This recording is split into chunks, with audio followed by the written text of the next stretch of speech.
tankiness, you get the mana regen that Spectre needs. That's a good all-round item, yeah. It really works well in Spectre.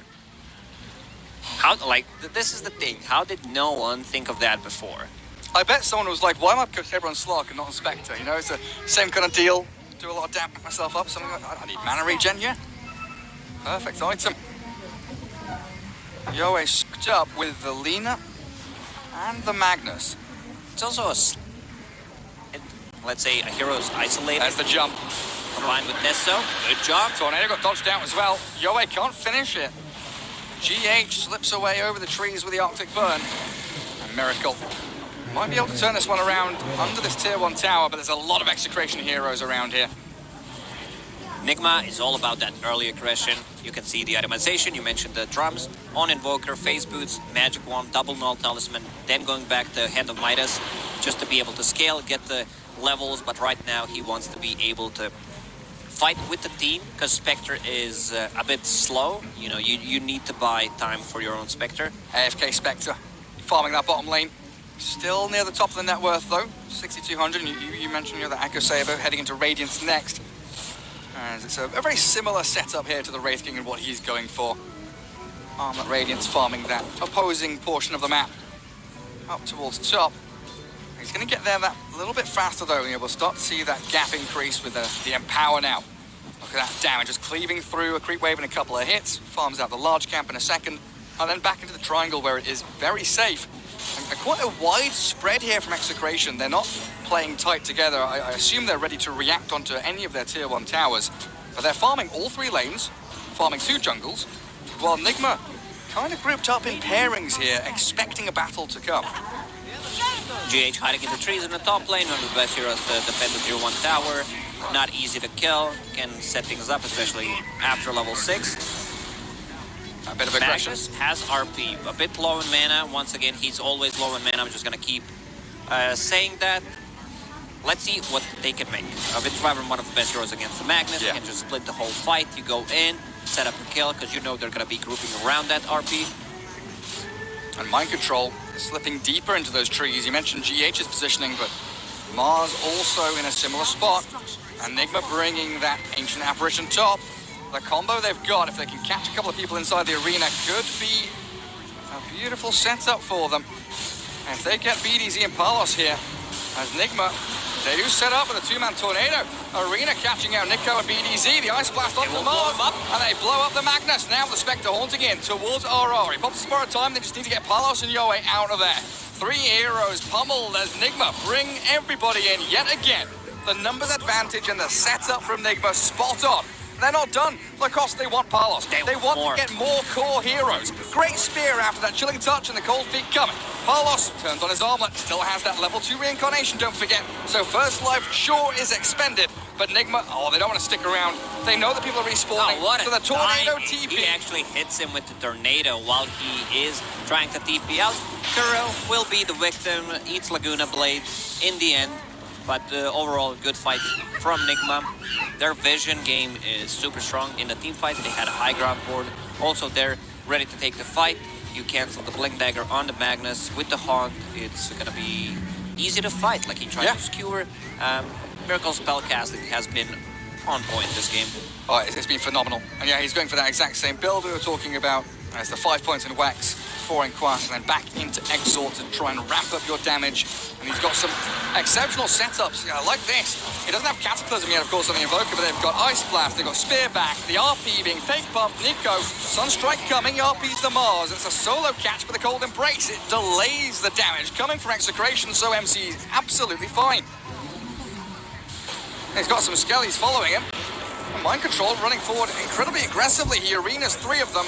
Follow through a little lacking though. They're focusing onto RR off to the right-hand side of the fight. And Miracle can't get the finishing blow on the Abaddon. So Execration, they hold out. Even losing that Wraith King there, they could still keep the pressure on and push towards that tier 1 tower. Nico. Onto Kuro. Nico with a great blink skewer back. On that now surely should secure them the objective they've been waiting so long to claim. He makes it look easy, but this is definitely not easy to execute. Blink Dagger into Shockwave into Skewer back. Something that I believe Puppy pioneered, at least it was the first time I've seen it, is this build of Wyvern. Just brown boots and then transitioning into Holy Locket, maxing out the Cold Embrace, lowering the cooldown on it, 15 seconds. It's a lot of value coming up from that spell in this game. Oh, with the Spectre on your team especially. Yeah, like. they have no real burst damage. Like, their damage is more like over time until they get some damage items. Like Lina, she uses the combo, damage output. Let's say Void Spirit goes in, uses 1 or 2 steps, plus a Resonant Pulse and Assimilate. Damage output is going to be very limited. And while this has all been happening, ILTW closes in on that Radiance. Relic should have the money for it after this creep camp. Enigma even going to scan the Roshan, expecting Execration to make some kind of sneaky play in there. Sunstrike sees there's nobody in the pit, but this now could be an opportunity for Execration to walk in. They think better of it, instead opting to go towards the tier 1 mid lane. Start prepping for that fight around the tower. And I like this from Miracle, yeah, into the Aghanim Scepter, Cataclysm into that Winter's Curse and the Mars ulti. We were starting to talk about that earlier on before the fight kicked off. So many setups here for Miracle to be able to blow people up. It will be chaotic. Spectre haunting in, Mars Arena bouncing off the walls. You see Cataclysm, EMP. Where do we run? Yeah, you will need the BKBs. What's Nico building? He's going into full pipe, just taking up for his own team. And finally has Arcane Boots, so a lot more mana pool to work with. Another RP, Skewer back, away from the Winter's Curse. Yeah, good little stun with the Light Strike Array, but there's the Curse now with the Arena on them. Nigma counter-initiate and the Cold Embrace. Healing Miracle, he's still alive. He's half HP. Oh, they turn it around, finally blowing up the Invoker, but it's a tragic fight here as they take down BDZ and Nico. The buyback for Miracle now, wanting to extend this longer. Reincarnation from the Wraith King brings him back, and now the heal onto the Spectre. RLTW seems fine and dandy until BDZ with a Light Strike Array stun, connecting onto him with a Deafening Blast pushback. It's a triple for Mind Control. They're going to get the 4th kill here. Lina dieback. BDZ's done for. That's what we talked about. They don't have enough damage. They decide to go in. Is it going to be a full team wipe? They want the 5th one. Oh, what a spear by Great Mind catch. Control. Sunstrike a little off the mark there. Yoey, a TP. Ooh, that Tornado was close. Ooh, the butt clencher. Yeah, this build actually making the difference on GH, amplifying the healing, coming up from the Cold Embrace, and he also went for the Cold Embrace talent on level 2, just keeping people alive. Miracle bought back, he's not afraid to use it, just to win a team fight off of that. There was a good RP once again by Nico, Skewer back, try to go as further away as possible from that Winter's Curse. In the end, it connects, so you kill one of your teammates, but Miracle still dies in the end. And look at how bold ILTW can be now with his Radiance up, straight into that Radiant Triangle, and Mind Control Invis here gets the spear towards Parlos, but a Skewer back. 4 men in the Shockwave, but Nico has no RP. So he's going to get definitely blasted and chased down by ILTW. The damage substantial from the Spectre, picks up a killing spree on the 2-man Curse. They find the catch onto their faces, onto the Void Spirit and the Sunstrike. Not quite connecting perfectly, and Yoey will slip away. Mars Arena onto RR. Dagger will follow, but it's not enough damage. Take down the Abandon instead. Yep, RR will pay with his life. Nigma is just all over the place, going in and out multiple times. As you mentioned, ILTW pretty much having a perfect game. Once he has that Radiance up, can go in. And it feels like it's more of a 6-7k gold lead right now, considering the amount of farm that Spectre's got. Late game potential and the scale for the Spectre. You want to be taking her out very early on, but given a pretty free game there. 11,000 net worth as they catch up Parlos.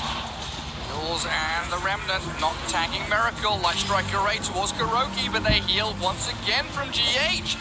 They buy so much time and extend these fights that Parlos dies twice. Now move in with Nico, but look at the damage from RLTW, shredding through this Execration side, and the spear from Mind Control secures once more the BDZ Lina, while RR is left stranded. The borrowed time will only delay the inevitable death of the Abaddon. MC's in once again, and a triple kill for the Spectre. It's just too much damage, too much control coming out from